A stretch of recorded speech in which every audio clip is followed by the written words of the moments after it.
Dixie here. Today I want to talk to you about a change that I have recently made to my gear, and that is I got a new pack! My new pack is the Gossamer Gear Mariposa or Mariposa.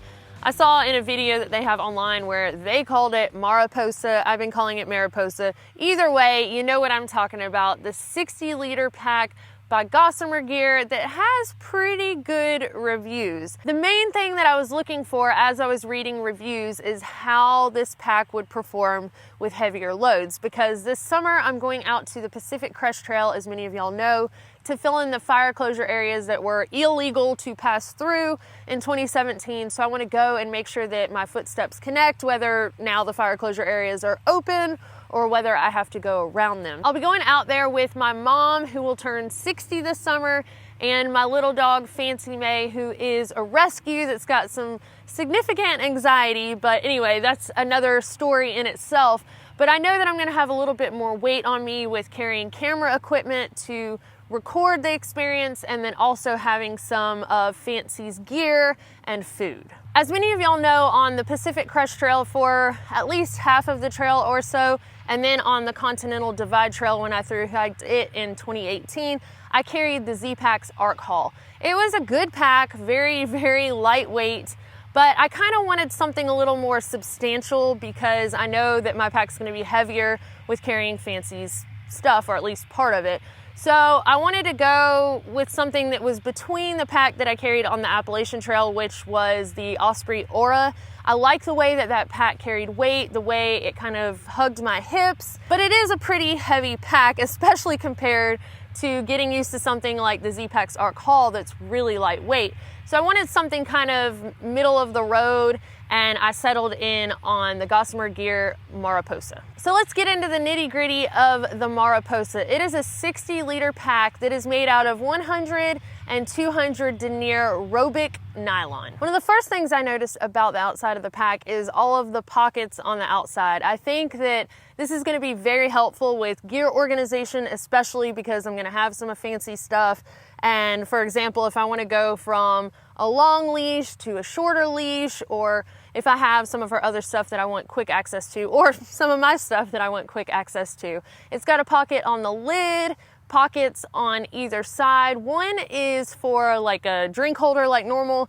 There's another one on the other side that's a bit longer, and I think that some people store things like tent poles or whatever on that side. Since I have a shelter that doesn't require tent poles, I'm not really sure what I'm going to put in this pocket, and I'm a little concerned about not being able to reach like an extra bottle of water, because normally I have both sides loaded down with water. But with a new pack comes figuring out a new system, and I'm sure it will all work out, but I'll let y'all know. The next thing that I noticed is there is a sit pad on the back panel part of the pack, and they say that the egg crate type texture to the sit pad will help with ventilation. They actually sell a separate pad that has more ventilation that you can upgrade to. I didn't go with that option. I think what I might do is I'm gonna carry a Z-Lite sleeping pad for Fancy to lay on, so I might fold it up and put it there instead. But for those of y'all who aren't going to be doing anything like that,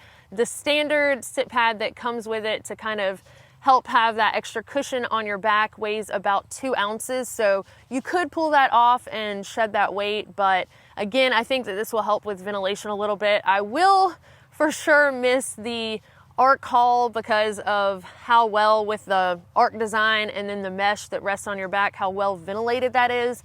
And then even the Osprey Aura AG that I had a real meshy, archy kind of back to it too, to allow a lot of ventilation. So hopefully I don't end up with a real sweaty, chafed back, but again, I've read good reviews on this pack, so it doesn't seem to be a common issue for people. If you are interested in upgrading to the more flowy sit pad for the back area, it's $24 extra. This pack has an internal frame system with an easily removable stay. Also on the outside of the pack is a trekking pole and or ice axe attachment, and then there are other attachment points if you want to customize the pack a little bit to carry different gear that you might need specific to what you're doing. I did notice that this pack doesn't have the loops that my ARC haul did for attaching my tent on the bottom of the pack. I like doing that when it's been raining so I can attach it and kind of let it drain out and air out a little bit. But I think with that big pocket on the side, I could kind of do the same thing. It just won't be attached to the bottom. And honestly, being in that pocket might be a little bit better because then I don't have to worry about the loops kind of coming off or coming uncinched, and then I've lost my tent. Located on the sternum strap is a whistle, which I think is a great function to have. That way it's located right there to where all you have to do is lean your head down a little bit, and you can use it if you're in any kind of trouble to try to signal for other hikers to come help you. The shoulder straps are really cushiony and meshy, so I like that because again, it's important to me how this pack is gonna carry, especially comfort level with a heavier load. I'll get into the details of the weight of the pack later, but some lightweight packs don't have load lifters, so I'm really happy that this pack does. For example, the Hyperlight Mountain Gear pack that I used on the beginning of the Pacific Crest Trail did not have load lifters. The hip belt, which I should say is not included in the pack, you order it separately because that way you can adjust the size of the hip belt for you specifically. So not only does the pack come in various sizes like small, medium, large, but also the hip belt does, so that way it's more customizable for the individual. I like that the hip belt seems sturdy and wide and also has that cushiony, meshy material. The pockets are also pretty large. My cell phone fits in there with no problem.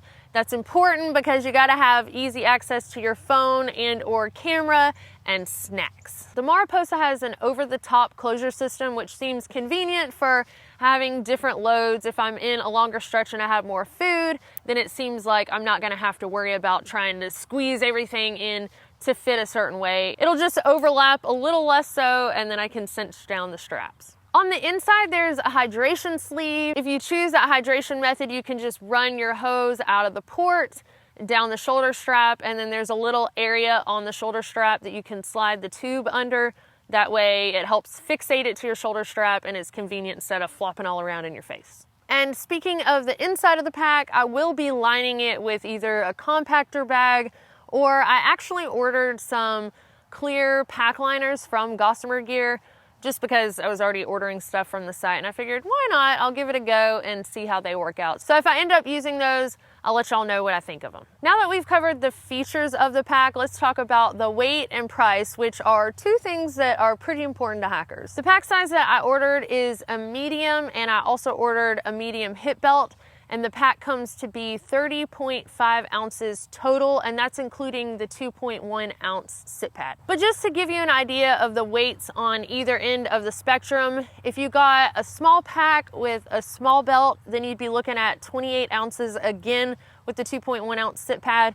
And then on the other end, if you went with a large pack and a large hip belt, it'd be 33.3 ounces, including the sit pad. Now the weight carrying capacity of this pack is only 35 pounds. The ARC haul that I was using has a capacity of 40 pounds, but just because that's the capacity doesn't necessarily mean that it carries as comfortably at 35 to 40 pounds as this pack would at 35 pounds. So I'll let y'all know. And finally, the cost of the Gossamer Gear Mariposa is $225. But again, that does not include the price of the hip belt. The hip belt is $45, and from what I could tell online, whether you order a small, medium, or large in either the pack or the hip belt, the pack is $225, the hip belt is $45. After getting the pack in my hands and giving it a look over, I'm actually pretty excited to test it out on the PCT this summer. All right, y'all, well, that is all I have for y'all today. If any of y'all have used this pack before and you have any tips and tricks of how you pack it or how you organize your gear in it, or just your thoughts on it in general, I would love to hear that. So feel free to leave that in the comments below. Thank y'all so much for watching. Don't forget to subscribe before you go, and we will see y'all next time.